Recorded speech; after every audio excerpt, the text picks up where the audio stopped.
राजनीतिक ढलान का संकेत है नीतीश का गुस्सा। विधानसभा में किसी सीएम का ऐसा आचरण आज तक नहीं दिखा। भाषा सुनिए, तुम्हारे बाप को विधायक दल का नेता किसने बनाया? तुम्हें उप मुख्यमंत्री किसने बनाया? नमस्कार, आजाद सिपाही विशेष में आपका स्वागत है। मैं हूं राकेश सिंह।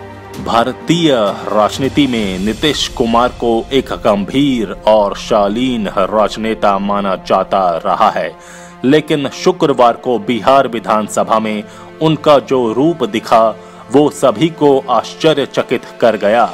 नीतीश ने नेता प्रतिपक्ष की आपत्तिजनक टिप्पणी के जवाब में शालीनता की सारी सीमाएं तोड़ दी और ऐसी बात कह गए जो किसी सदन नेता के लिए पूरी तरह अस्वीकार्य मानी जा सकती है। इससे पहले चुनाव प्रचार के दौरान भी नीतीश कई बार आपा खो चुके थे और न केवल अपने राजनीतिक विरोधियों बल्कि आम लोगों तक को कोस चुके थे। विधानसभा के भीतर नीतीश कुमार का ये रूप वास्तव में उनका गुस्सा नहीं था, बल्कि ये उनकी खींच थी और राजनीतिक रूप से कमजोर होने की झुंझुलाहट थी। हाल के चुनाव में कभी अपने बड़े भाई समान दोस्त के पुत्र के हाथों बुरी तरह पराजित होने वाले नीतीश कुमार को कुछ भी बोलने से पहले ये समझ लेना चाहिए कि वो सदन में तीसरी सबसे बड़ी पार्टी हैं और उनकी सरकार बैसाखियों पर टिकी है। जहां तक तेजस्वी को डिप्टी सीएम बनाने की बात है, तो नीतीश को ये भी याद रखना चाहिए कि 2015 में उन्हें राजद ने सीएम बनाया था। विधानसभा में नीतीश ने अपना जो रूप दिखाया उससे उनकी ही बदनामी हुई है और वो खुद को कटघरे में खड़ा कर गए हैं।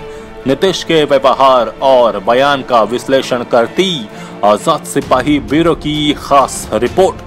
शुक्रवार 27 नवंबर को बिहार विधानसभा में लगातार चौथी बार मुख्यमंत्री बने नीतीश कुमार का जो रूप दुनिया ने देखा वो बेहद अचरज भरा था।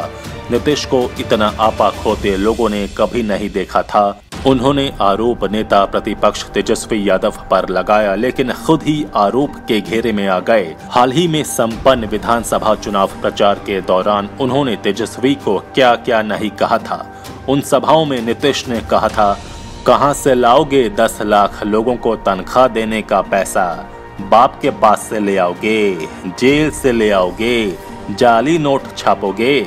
उन्होंने लालू यादव पर तंज कसा था, 9 बच्चे पैदा करने वाले विकास की बात कर रहे हैं। ये सब नीतीश के ही मुंह से निकला था, लेकिन तेजस्वी ने उस समय तो जवाब नहीं दिया था क्योंकि वो अपने मुद्दे पर चुनाव लड़ रहे थे।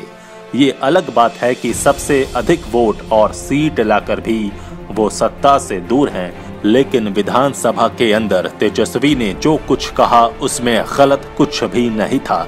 तेजस्वी का ये कहना तो बिल्कुल जायज और तार्किक था कि जब उनका नाम सीबीआई ने चार्जशीट में दे दिया था तो नीतीश उन्हें जनता के बीच जाकर सफाई देने की सलाह दे रहे थे, लेकिन जब नीतीश हत्या के केस में अभियुक्त बने और दूसरे की लिखी किताब अपने नाम से छपाने के अपराध के आरोपी बने तो अपने पद से न तो इस्तीफा दिया और न ही जनता के बीच सफाई ही दी। ये तो ईमानदारी नहीं है। अपने लिए एक कसौटी और अन्य के लिए दूसरी कसौटी, ये तो कहीं से नैतिक नहीं कहा जा सकता है। तेजस्वी यही नहीं रुके, उन्होंने कहा कि चुनावी सभा में तो नीतीश ने ही लालू यादव के बच्चों की संख्या गिनाई थी। तेजस्वी मौके का इंतजार कर रहे थे और मौका मिला तो उन्होंने नीतीश को आईना दिखा दिया। पहली बार नीतीश कुमार के दांत पेट से बाहर दिखाई दिए। विधानसभा में ऐसी भाषा का इस्तेमाल उन्होंने किया जो बतौर मुख्यमंत्री कभी जायज नहीं ठहराया जा सकता। नीतीश कुमार से ऐसी शैली की अपेक्षा किसी ने नहीं की होगी।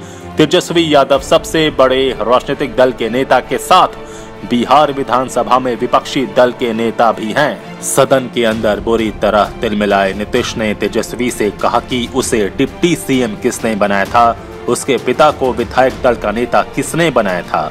ये कहकर नीतीश ने अपने पूरे राजनीतिक व्यक्तित्व को उस निचले स्तर तक पहुंचा दिया जहां झांकना भी नैतिक रूप से मजबूत व्यक्ति को गवारा नहीं हो सकता। नीतीश यही नहीं रुके, उन्होंने कहा कि उन्होंने इसके पिता को लोक दल में विधायक दल का नेता बनवाया। ये इतनी छोटी बात है कि अब तो इसका जिक्र भी नहीं होना चाहिए, क्योंकि खुद लालू इस बात को कई बार स्वीकार कर चुके हैं और नीतीश के प्रति आभार व्यक्त कर चुके हैं। 2015 के विधानसभा चुनाव में राजद ने 80 सीटें जीती थीं, जबकि नीतीश कुमार की पार्टी को 71 सीटें मिली थी। सबसे बड़ी पार्टी होने के बावजूद राजद सुप्रीमो लालू प्रसाद ने नीतीश को सीएम बनाया था। यदि तेजस्वी पलटकर ये बात सदन में कह देते तो नीतीश कुमार शायद चेहरा दिखाने लायक कभी नहीं रहते। इसके उलट यदि नीतीश कुमार उस समय बड़े बन जाते, यदि वो स्वीकार करते कि लालू ने उन्हें सीएम बनाया था। दरअसल नीतीश कुमार भीतर से कमजोर हो चुके हैं। वो समझ गए हैं कि उनका समय खत्म हो गया है और वो केवल कठपुतली हैं। विधानसभा में उनकी यही कमजोरी बाहर आ गई। ये तो शुरुआत है, उनको अपनी कमजोरी का और एहसास होगा जब उन्हें भाजपा के इशारों पर नाचने के लिए मजबूर होना पड़ेगा। जहां तक लोकप्रियता और सीटों की संख्या का सवाल है, तो इस बार तेजस्वी ने बाजी मारी है। उनकी पार्टी को एक बार फिर सबसे ज्यादा यानी 75 और नीतीश कुमार की पार्टी को 43 सीटें मिली हैं। नीतीश की पार्टी पहले से दूसरे और फिर तीसरे नंबर पर आ गई। नीतीश को मान लेना चाहिए कि वो पराजित हुए हैं।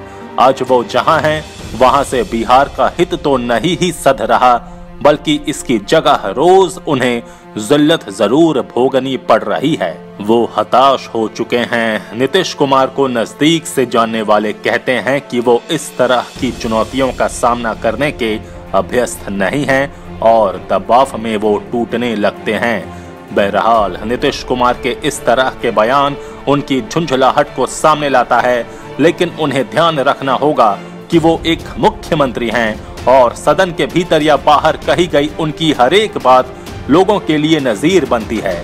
नीतीश खुद एक आंदोलन की उपज हैं और वो ये बात अच्छी तरह समझते हैं, इसलिए लोग उनसे बेहतर भाषा और व्यवहार की उम्मीद करते हैं और ऐसा करने में कुछ भी गलत नहीं है। आजाद सिपाही के विशेष में अभी इतना ही। खबरों की और भी अधिक जानकारी के लिए आप पढ़ते रहिए अपना लोकप्रिय दैनिक अखबार आजाद सिपाही। आप हमारे इस YouTube चैनल को जरूर सब्सक्राइब करें। आप हमारे Facebook पेज को भी जरूर लाइक करें। जुड़े रहिए आजाद सिपाही के साथ। धन्यवाद।